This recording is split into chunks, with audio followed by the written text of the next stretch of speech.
පොඩි හඳුනේ.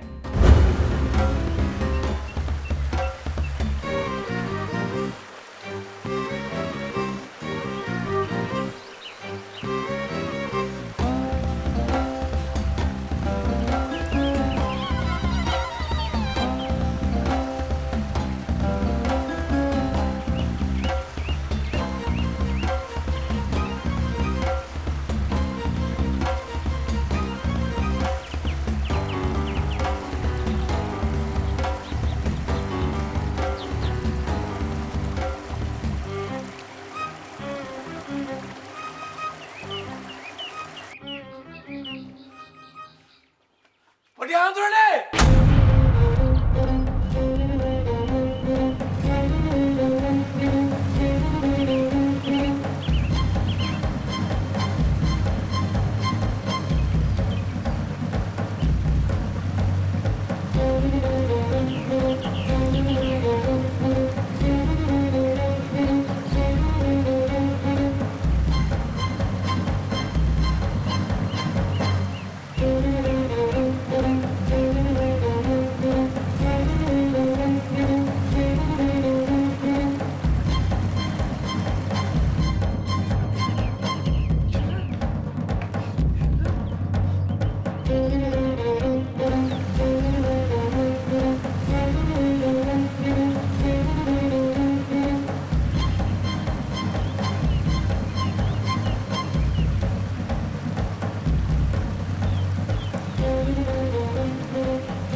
නවලක්ස් සුවඳවත් සුසිනිදු සමකට මගේ විශ්වාසය ලක්ස් සාන්දට අපි ලං වෙලා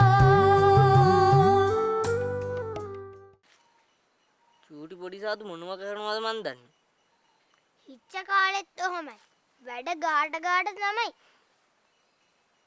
අපිට පරක්කු වෙයිද මන්ද? චූටි පොඩි සාදු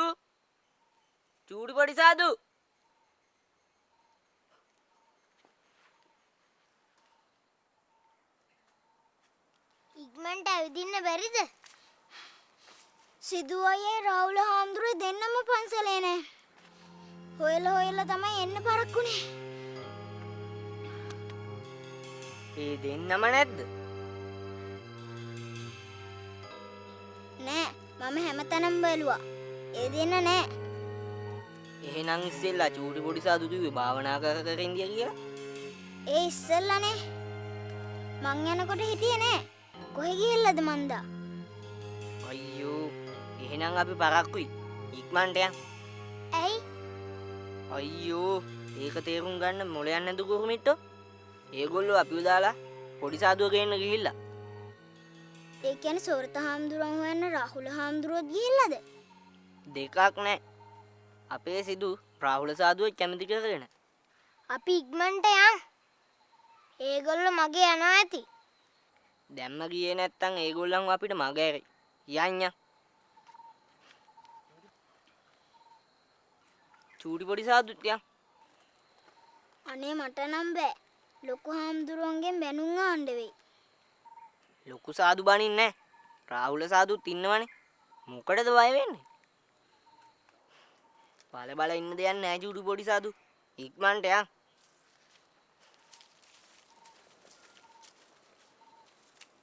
කෝ ඉතින් එනවනම් එන්න. ඉක්මනට යන්.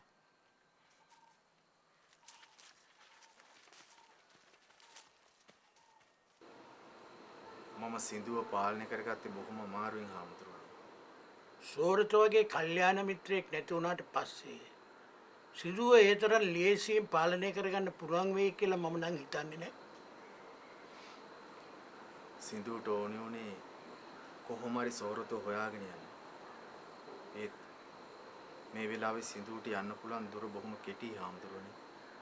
සින්දුවට මනසින් යන්න බැරි තැනකට කායිකව කොහොමත් යන්න බෑ. සින්දුවට ශරීර ශක්තිය අවශ්‍යයි. එහෙමයි හාමුදුරුවනේ. මං දවසින් දවස උත්සාහ කරන්නේ සින්දුව ශක්තිමත් කරන්න. මට විශ්වාසයක් තියෙනවා සින්දුව කොයියම් මොහොතක හරි සෝරතව දකී කියලා. විශ්වාසය හැරෙන්න වෙන කිසිම දෙයක් අපිට මේ වෙලාවේ ඉතුරු වෙලා නැහැ රාහුල. මම සින්දුව ගෙදර නැවත්තුවා. ඒක හොඳයි. ඒත් වගකිව යුතු අය අවධානයෙන් හිටියේ නැත්තම් ඒක ඒ තරම් හොඳ තත්ත්වයක් නෙවෙයි. මං ගෙදර අයව දැනුවත් කළා හාමුදුරුවනේ. මට විශ්වාසයි අපිට සින්දුව රැකගන්න පුළුවන් කියලා. දෙපාරක් ඇහෙන් දැකලා දෙපාරක් කනින් අහනකම් මට නම් දැන් කිසිම දෙයක් විශ්වාස නැහැ රාහුල. විහිළුවක් කළේ තව එකක් තියෙනවා. සන්ක්වික් ගෙදර බොන බීම එක. සඳට අපි ලං වෙලා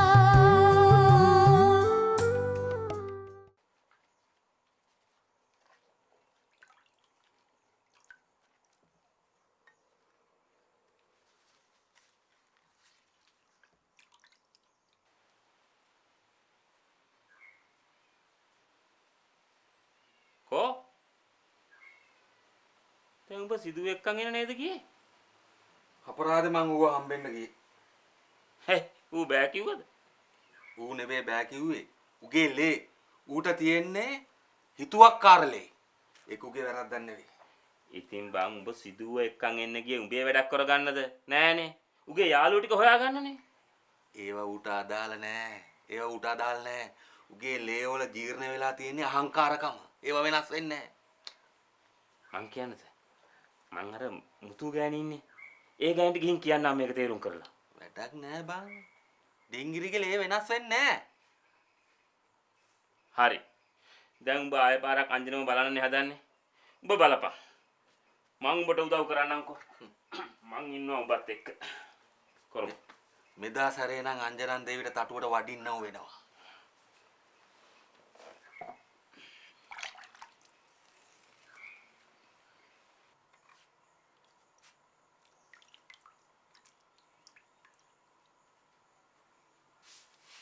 රජියෝ මං කිව්වට පස්සේ දුම් අල්ලන එක නතර කරලා මේ දෙහි ගෙඩි තුන මගේ ඔළුවට අල්ලලා කපපන්.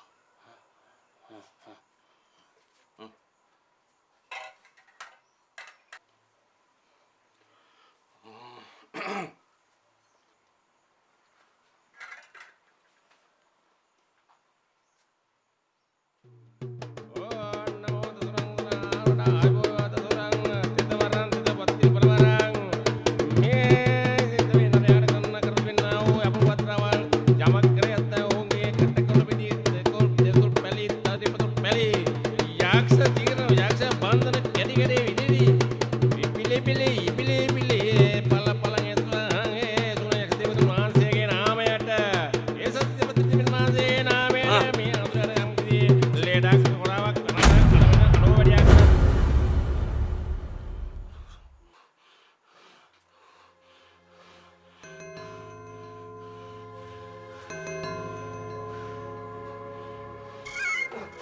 නන්ද දාර නන්ද දාර කොම් පාදම් හරි ලගන්න තිදහම් කොටි මේක අකර වෙයිනේ ඒ වලින් වැඩක් නෑ යුද්ධයට නැති කරුවක් මේ නන්ද පාරයෝ ලව්වයි මේ අම්මේ යකෝ වැඩේ කරපන් ඊට පස්සේ ළමයි ටික හොයාගත්තා පස්සේ ගමේ උඹට රජෙක් වගේ සලකයිනේ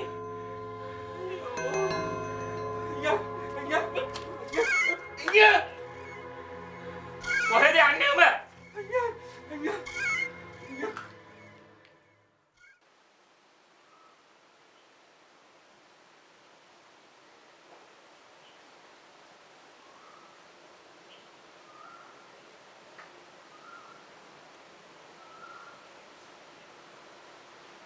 අපේ මහත්තයා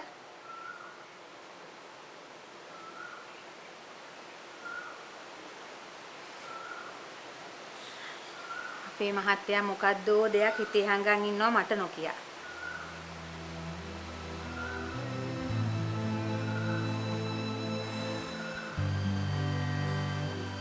හිතේ යමක් නැතුව නෙවෙයි නෝනේ. හැබැයි හිතා මතා මම මේක නෝනෙට නොකිය හිටිය නෙවෙයි.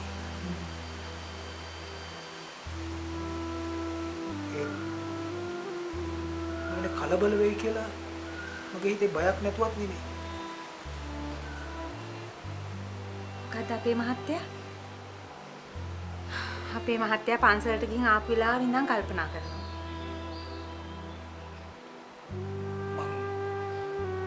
පන්සලට ගියේ නෑ.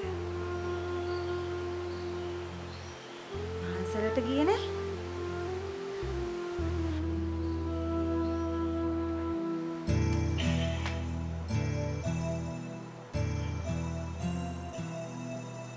මම පන්සලට යනකොට රාහුල හාමුදුරුවෝයි සිඳුවයි පෙරමකට හම්බුණා. ඒ කොහේ යන ගමන්ද? රාහුල හාමුදුරුවෝ සිඳුව ගෙදර ඇල්ලන්න යන ගමන්. ගෙදර ඇරලවන්න යන ගමන්? ඒ කියන්නේ? ඒක තමයි මේ තනියම ගෙදර යන්න පුළුවන් සිඳුව ඇරලවන්න රාහුල හාමුදුරුවෝ මොකටද යන්නේ කියලා මටත් හිතුණා. ඒකනේ අපේ මහත්තයා. මම කියනකොට මටත් බය හිතෙනවා. මේ රාහුල හාමුදුරුවෝයි සිඳුයි එක්ක මමත් තෙරුණිලා ගෙදර ගියා.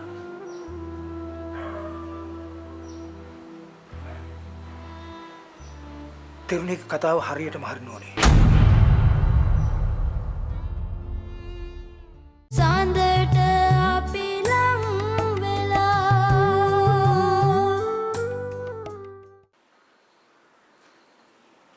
ඔබ වහන්සේ මාත් එක්ක අමනාපෙන් ඉන්න වගේ මම දන්නවා.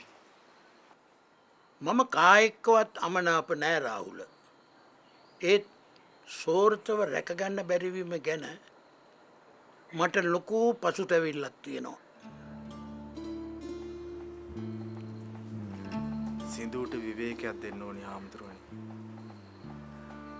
සිඳුව ආපහු ආවම අපි උත්සාහ කරමු. කරන්න පුළුවන් හැම දෙයක්ම කරන්න රාහුල. කරන්න පුළුවන් හැම දෙයක්ම කරන්න. කොහොම හරි සෝරතව හොයාගන්න.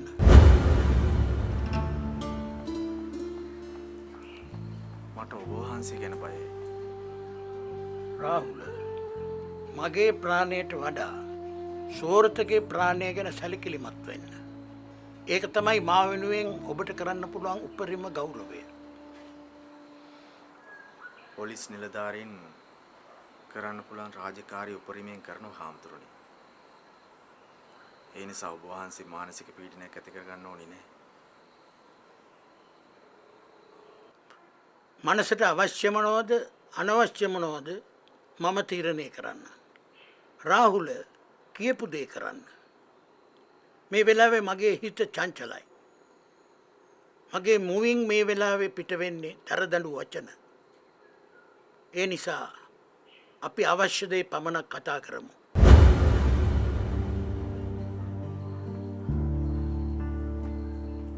මට සමා වෙන්න හාමුදුරුවෝ.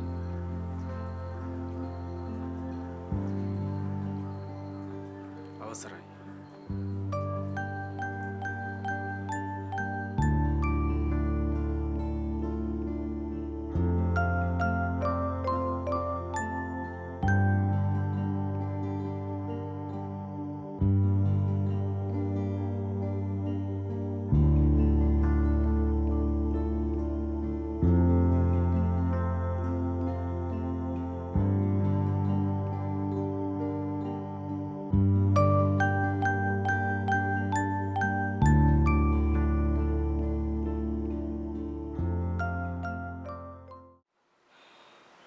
සින්දුව පාලනය කරන්න බෑ. ඒ කියන්නේ රාහුල හාමුදුරුවන්ට සින්දුව ඉන්නේ කොයි වෙලාවෙ හරි එළියට බහින මනසකින්. ඔය වයස දරුවෝ ගැන මම ඔය කාටත් වඩා හොඳින් දන්නව නෝනේ. මං හිතන්නේ රාහුල හාමුදුරුවන්ටවත් මේ වෙලාවේ සින්දුව පාලනය කරගන්න පුළුවන් වෙයි කියලා. එහෙනම් එදා තෙරණ දුව කිව්ව දේ හරියටම හරි. හරියටම හරි. තෙරුණිට නම් කොහොමවත් සින්දුව පාලනය කරගන්න බෑ. අනේ අපේ මහත්තයා අපි දැන් මේකට මොකද කරන්නේ? ඔය ගැන හිතනකොට මගේ ඔළුව පුපුරන්න කා කියනවා. කරන්න දෙයක් නැහැ නෝනේ. කොහොම හරි දිලුම්ම ගෙන්න ගන්න වෙනවා. දිලුම්? ඒත් එයාට නිවාඩු.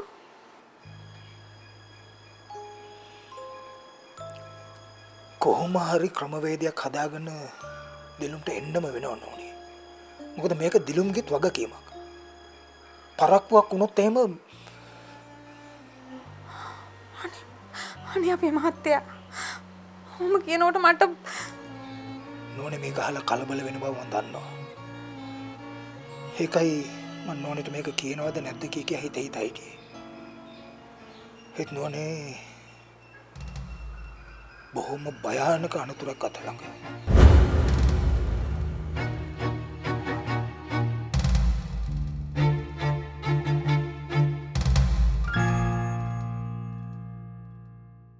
SLT වෙතින් ඔන්ලයින් ලර්නින් සහ ඔන්ලයින් වර්කින් සඳහා ඇදහිය නොහැකි ඩේටා දීමනා.